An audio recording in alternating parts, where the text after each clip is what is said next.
So think of an emotional bank account like a piggy bank. The more you do good things in your relationships, you're making deposits, right? You've got your kindness, your honesty, your good deeds, courtesy, building trust. So you put more deposits in, you're building that trust. And eventually, like credit, when you have enough trust built up, you can keep drawing on that trust in order to utilize the relationship, right? Like you can go back to them and ask for favors, helping you move, or go out to dinner. And that's not necessarily a favor. That's obviously something that could continue to build trust, but they're more inclined to go out with somebody who has a higher emotional bank account. Similarly,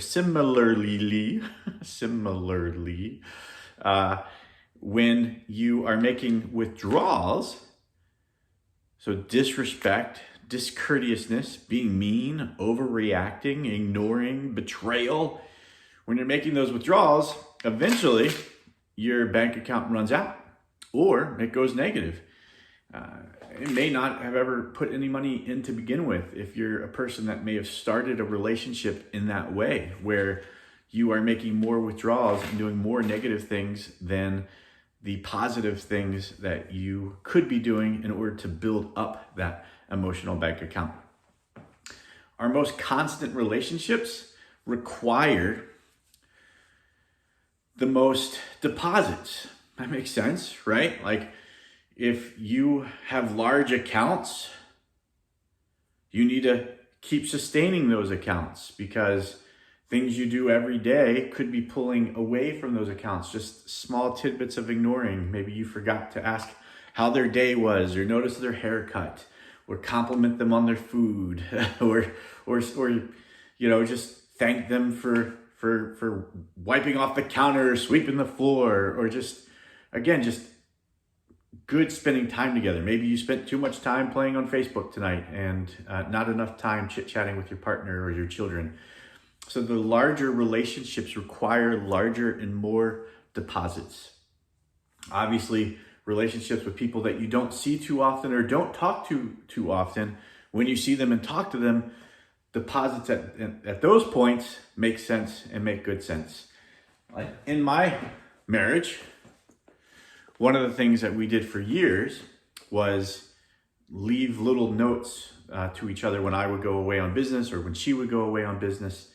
We'd write 3 little notes and hide them somewhere, either in their suitcases, like their socks, put them in their notebook for taking notes at the conferences, inside of their laptops. When they open it up, we could see the little notes from each other. After a little bit of time, I wanted those notes to be a little bit more significant, not something that was tiny and might go in the trash. And we bought a book, and in the book we started writing to each other.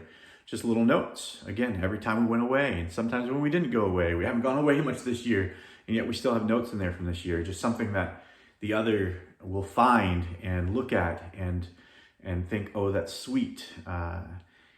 Still writing notes to each other after all these years. Now, we didn't always do this. And when we did it, I felt like we were making some withdrawals, right? Like there wasn't little sweet notes that went around and telling each other that we love each other, and things got a little bit more tense, right? Like the closer you get to that negative balance, the tighter you feel in your bank account. So there's really 6 things that build emotional bank accounts. We're gonna go through those real quick. I don't know which side to stand on so you can see this better. Let's move the piggy. All right, so with our emotional bank accounts, first thing is really understanding the individual. So what are you doing to understand the individual? Are you spending that time together? Are you coming from curiosity and making time together about them, asking them questions about their day and not just waiting to tell them about yours?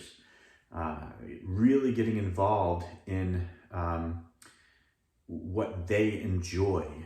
In 7 Habits of Highly Effective People, he tells a story about a friend of his whose son was really into baseball. And at one point, the dad decided to take the son on a trip.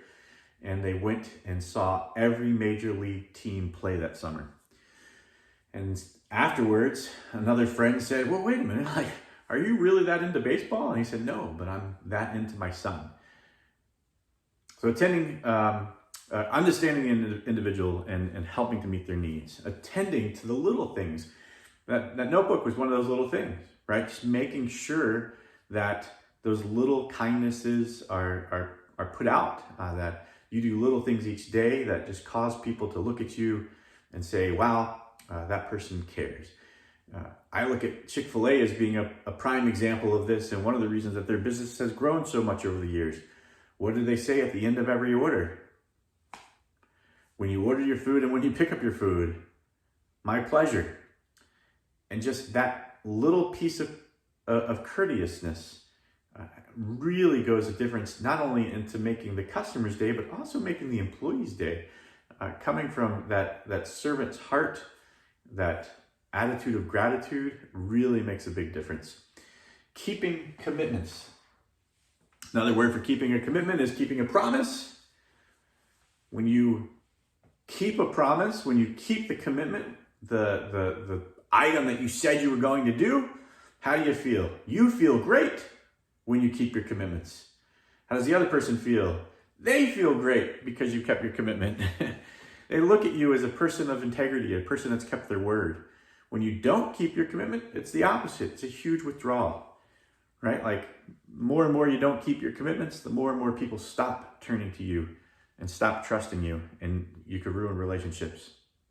Clarifying expectations.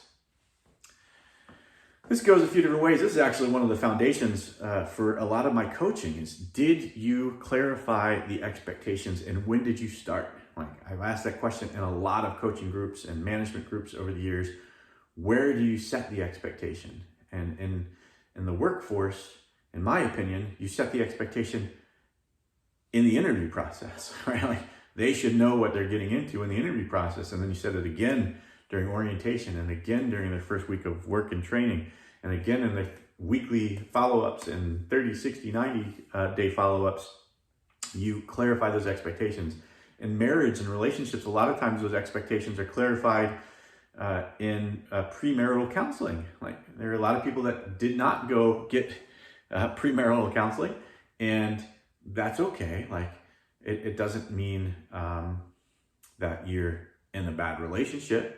But what happened in my pre-marriage counseling was we were sat down and we went through almost a course of clarifying expectations.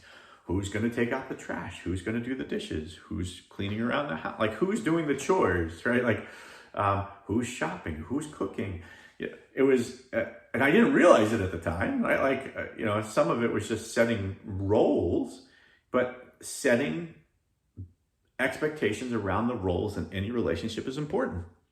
Imagine if you had a boss that you went into work one day and he says, what's your job description? How come you haven't brought me one yet? Well, wait a minute, you hired me. Obviously you're looking for somebody, and I don't even know what I'm supposed to be doing here. Like, having an expectation for the role that you're going to be providing in the relationship is important. So if you've never done that with those that are important in your life, and sometimes friends, the expectation is just be friends. But sometimes friends, the expectation might be to go out together once a week.